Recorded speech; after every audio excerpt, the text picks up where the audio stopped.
Former Attorney General Justice Charles Ramsey has agreed before the Walter Rodney Commission of Inquiry that former President Forbes Burnham had the capacity to assassinate political scholar Dr. Walter Rodney.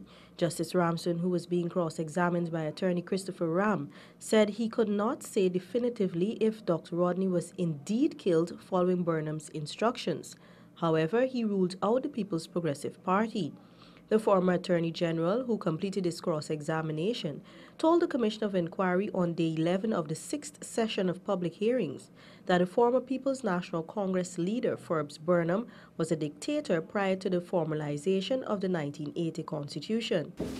Can you please tell this Commission what were some of the main features of the 1980 Constitution? Some of the features? Yes, sir. Well, we readopted the fundamental rights section of the 1966 Constitution. Right. Because, as you should know as a lawyer, they were declaratory of the common law rights that we all had before, except they were elevated to fundamental rights. What else do you want me to tell you? Well, what about the supreme organs? Did you consider the Constitution an autocratic constitution? Autocratic? Did it lead to autocracy, or did it provide cover for autocracy? As Comrade Chetty said, after he became the president and rationalized why he wouldn't want to change the Constitution, that in his position, nobody would expect it to lead to autocracy. But the way it is written, a tyrant can arise and want to misuse the Constitution. But I agree with the Constitution. I like it. Would you describe the Constitution as legitimizing dictatorship? Legitimizing dictatorship? I wouldn't think so. No Constitution properly observed could legitimize dictatorship. That's two different things. A dictatorship could never be legitimate. Did it create a dictatorship?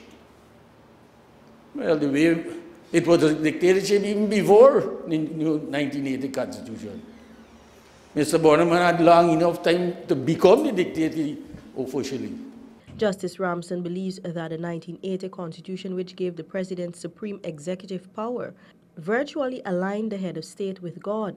During cross-examination by attorney Basil Williams, who represents the interest of the PNC, Justice Ramsey said Dr. Rodney took a risk by attaining a communication device given the stringent laws that existed under Burnham restricting the use of such devices. But clearly there was some kind of arrangement to have some illegal thing with him. This walkie-talkie was an illegal thing. As far as my memory goes. That justifies killing a man in your view if he had walkie-talkie?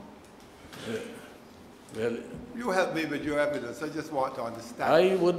I wouldn't believe that a man of his caliber ought to be killed.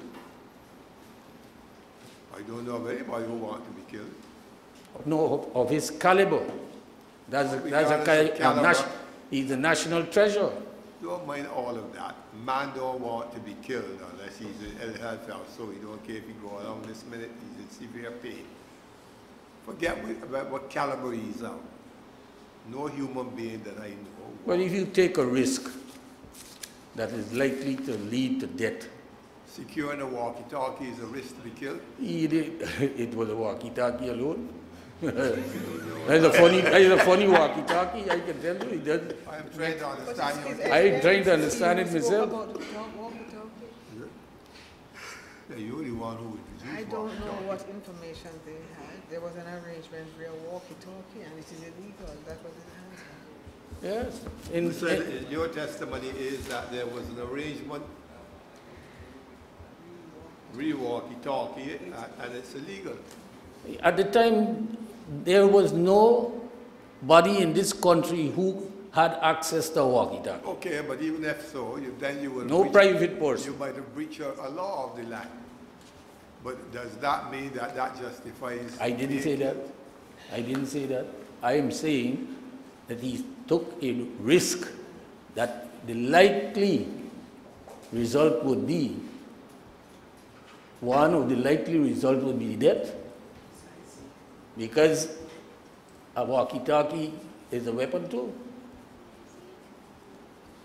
That's your evidence that walkie-talkie can be a weapon. Yes, I was present at another meeting where another GDF, he was a corporal or something, and he was coming to the stage where the PPP had a meeting, and I saw a parcel in his hand, and I know the man was an old GDF man, and I had to get the security men to don't make him go near to the stage because Dr. Jago was going on that stage.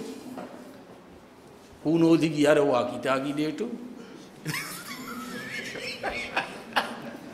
I have to sit and learn. Apparently around here, walkie-talkies are known to be connected to death. In those days, it was difficult. If you were found with any equipment that did transmissions or whatever it is in this country, you would be in the lockup very fast.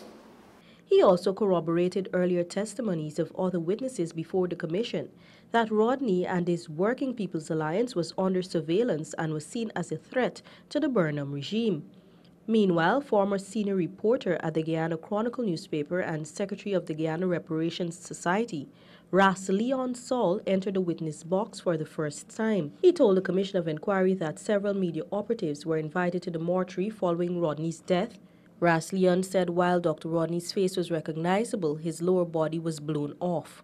The former journalist testified of the sparse and restricted media landscape that existed during the late 1970s and 80s, evidence that continues to repeat in various testimonies of witnesses at the inquiry. I think it was after Rodney's death.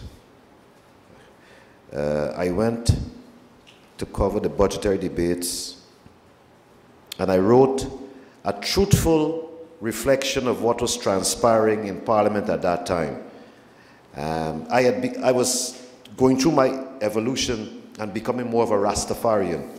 So I was taking a stand to more reflect what was the truth that I was seeing and hearing than writing what they wanted me to write. And so one day I reported that the parliamentarians were engaging in a lot of waste time practices in terms of the talk they were giving, not in those kinds of words, but I reflected on what was a truthful situation in Parliament at that time. The editor carried the story, and immediately we got some political directive that I should not be sent again to Parliament to cover Parliament. In fact, I was sanctioned. Could you pause there for me so that I can get it? All right.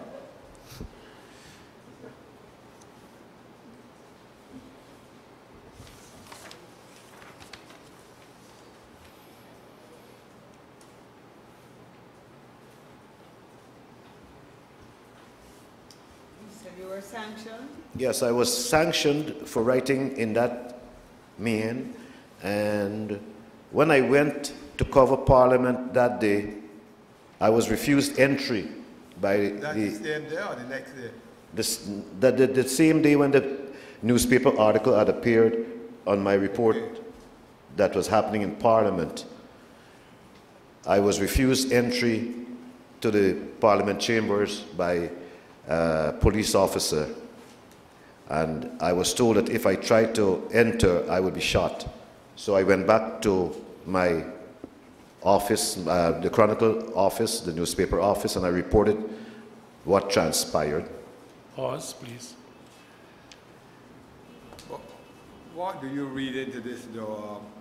Because you were commenting adversely on all the parliamentarians. No, I wasn't commenting adversely. I was reflecting the truth of what was transpiring in Parliament. Yeah, but to what extent you understood Parliament? I mean, I spent 23 years in there. A fellow come in and just looking around, Mike, said, well, these fellows up here in the skylarking, serious business going on, but sometimes someone is addressing the house and there are 2 or 3 people in the back bench exchanging words, they may even be laughing. But that has nothing to do with the fact that serious work is going on. That was what I commented on, that they were not dealing with serious work. Meaning what, that you didn't approve? They were, a lot of, at that time I reported a lot of parliamentarians were wasting time by talking stuff that wasn't relevant. You're talking a formal contribution? That's right. You think they weren't serious about what they were talking about? That's right. Well, I thought you meant it was skylarking. That too. And informal behavior. Yes, I gave a representation of what was happening at that time, and the editor carried the story as it was because they had faith in what I was reporting. So they told you would be shot if you persisted in trying to enter? Yes, when I went to the parliament, the police officer there told me that if I tried, because I insisted to him I had to go do my duty as a reporter. So he told me that if I tried to pass him to get into parliament, he would shoot me. At that point, I grabbed my stuff and I headed out. And I went and I reported to the editor that I was threatened with being shot if I tried to do my work. He insisted that I return. I told him no. I refused his order to return to parliament. I told him, you got to get someone else to go. And he did send someone else. I'm interested to know how long or how soon after Walter Rodney's death this occurred, because we have a term of reference that limits us to it was, I think it was, there was an election at the latter part of the year. So it would have been the same, it was in the same 1980? 1980, was that? Was it in the same 1980 or beyond? I think it was towards the end of 1980. Thank you. I know there was a referendum and then there was an election. There's a referendum regarding the Constitution, and then there's an election after that. I think it was the election, after the election. Now, as a result of your involvement in writing the story about the bomb blast. Before that, Counsel, I'm very sorry, since he was dealing with restriction on writing, he gave us one example after Walter Rodney's death, and he put it in the context of then he was becoming more of a Rasta and inclined to tell the truth in his articles and not just following instructions. True. Can you tell us, sir, if you have any particular examples prior to then of editorial censorship of your articles based on being favorable or not being favorable to the government? I can't cite specific examples, but the general trend was that don't rock the boat. Don't write against the government. We were there to promote the government interests at that time. He further recalled that as an employee for the state newspaper at that time, an adversarial position could not be taken and his admiration of Walter Rodney could not be known. Additionally, Rasleon gave an example of how the state controlled the media to the point where death threats were made. If I were sympathetic to the WPA, for example, and if I had openly showed my admiration for Walter Rodney in my writings, it might not have been published or printed. While Rasleon did not rule out any political party in the death of Rodney, he admitted that the state had sufficient resources to facilitate his assassination and gave shelter to the suspect in his murder. During his cross-examination by attorney Christopher Ram, he said anyone opposed to the People's National Congress government became a target and was victimized and even killed. He cited several instances where Rastafarians were killed, harassed, and got their locks cut off by persons whom he deemed as overzealous supporters of the PNC who felt that the Rastafarians were opposed to the regime. Rasleon said he had evidence that the 1978 referendum was rigged. I myself had a personal experience of that. Would you like to tell us about your personal experience, sir? I think it was during the referendum. I went to vote, and I found I'd already voted. And because at the time I was a journalist, I felt bad about the fact that someone had voted for me. It seemed as if they didn't trust me to vote for myself. So you have personal experience Yeah. of the rigging of the 1978 referendum? The referendum, yeah. Ras Leon told the commissioners that he resigned from the state newspaper since he was no longer favored by the regime. I was one of the reporters who, whatever I wrote and took in, they took it and printed it. They had faith in me. But afterwards, after I started to question the system, I was no longer a favored one in the newsroom. And I was more slowly becoming militant and dread and Rastafari. And they couldn't trust my allegiance, so to speak. In other words, I was no longer the propagandist or the spin doctor they had developed. I was now thinking for myself, and I think I posed a threat to the system. You pose a threat as well? Yep. You're lucky. I was even